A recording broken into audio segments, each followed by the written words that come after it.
Vanessa from Apple Patch Quilting and Craft, and I'm about to make a sample for a quilt kit using this gorgeous remembering fabric.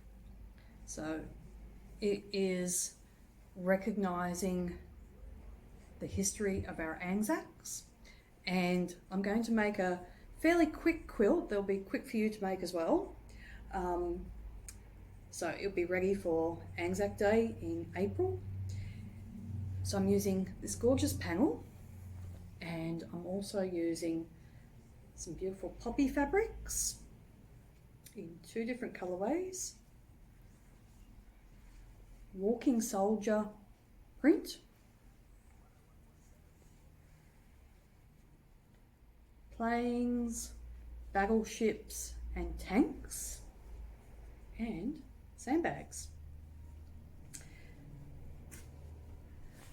So I'm going to be splitting apart the squares on this panel and then using the other fabrics around them. Now I want to cut 11.5-inch squares around or from this panel. And sometimes it can be a little bit tricky to do because the squares themselves are a slightly odd size. For a start, they're actually a little bit rectangular, which will be fine.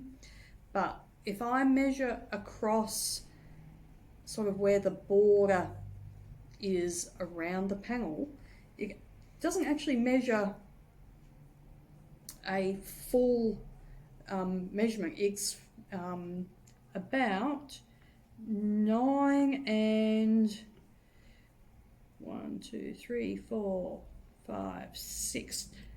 It would be 9 and it's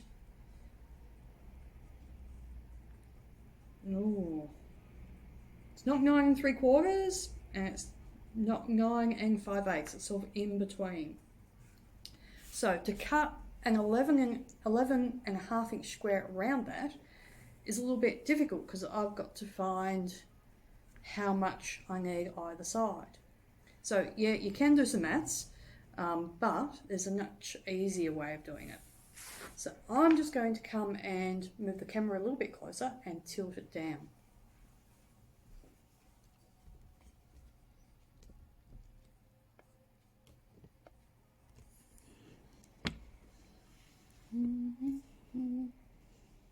Okay, let's see how that goes. Oh yeah, that's much better. Okay, so first thing I'm going to do is I've just got a scrap of fabric, scrap of paper, not scrap of fabric, and I'm going to mark onto that scrap of paper. I've lined it up with the outside of one of those border lines, and I'm just going to mark with the pencil on the opposite side where that border is. And now I'm just going to fold that in half, and that is giving me the halfway mark on the square without having to do any maths. Now to work out where I'm going to actually cut, I'm going to flip it over to the wrong side because I'm going to be making a mark on there, and I'm just going to use a pencil, and I'm going to line up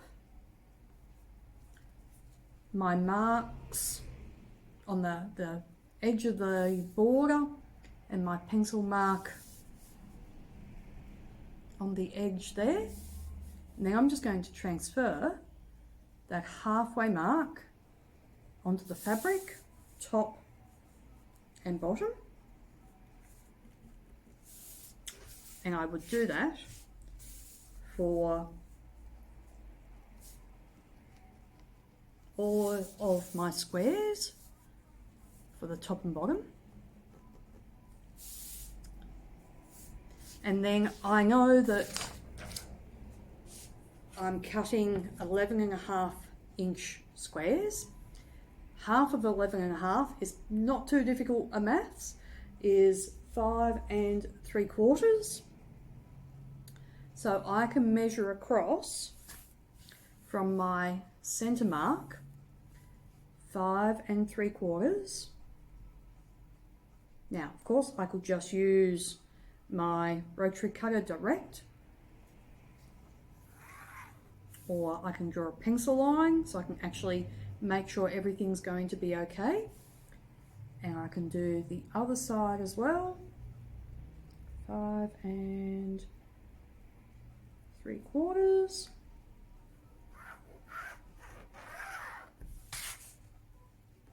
So I've got 2 lines, and I can just do the one on this side as well.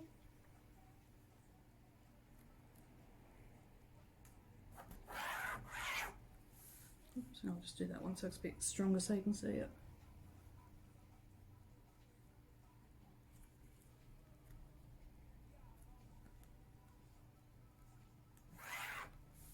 There we go. So you can see I have got a line down this side, the 2 lines in the middle, so there's not much wastage in that direction. And then I'm also going to do the same technique, but this time I'm going from top to bottom of the square.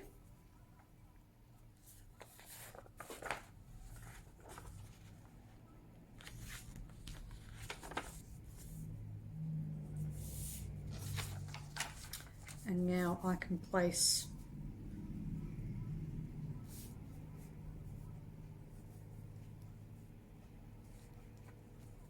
that on the vertical side of my squares.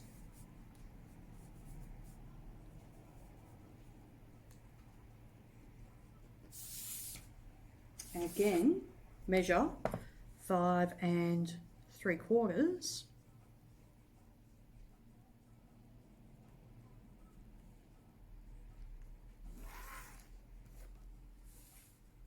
And then measure 5 3/4.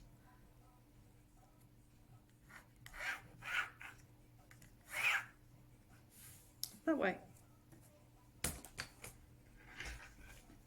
So you can see there I've got the lines, the pencil lines. So because the panel,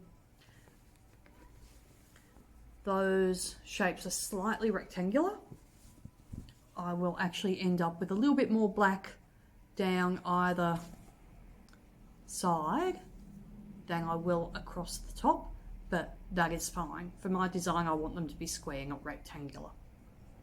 So by using just a pencil and a piece of paper, you can easily determine where the halfway mark is and then measure out either side from that. The other thing I'll mention that a lot of people, when they're working with panels, aren't too sure about, when fabric gets wrapped around the bolt in the factories, as it gets wrapped around and around and around and around, the outside layer actually gets a little bit skewed. So when we cut the fabric off the bolt, particularly one side usually looks like it's not square. So if that happens, and it happens more when the bolt is really wide, as fabric comes off the bolt, the distortion lessens. So I can see, for instance here, that probably doesn't look quite square. I'm going to take the center point of the bolt and the opposite corner, and I'm going to stretch it. And what I'm doing is I'm realigning the weave. And I'm going to work down towards the corner and then work back along. So I'm going to halfway across the bolt. And sometimes you actually have to be quite surprisingly violent with this, because you're almost overstretching, so that as the fabric relaxes, the weave re-straightens up, because we want the weave to be perpendicular like that. And when it gets wrapped around the bolt, the weave kind of ends up more like that. So we're re-straightening it. So it is, like I say, it does look quite violent, but the fabric doesn't feel a thing. doesn't cry when you do it, so it won't hurt it. If you pre-wash your fabrics, you can obviously do that as the fabric is drying, and as you're ironing it, you can also help to realign the weave that way. Okay, so I'm going to do some more videos as I'm making up this little sample, and hopefully you will like the design. Okay, bye. Bye.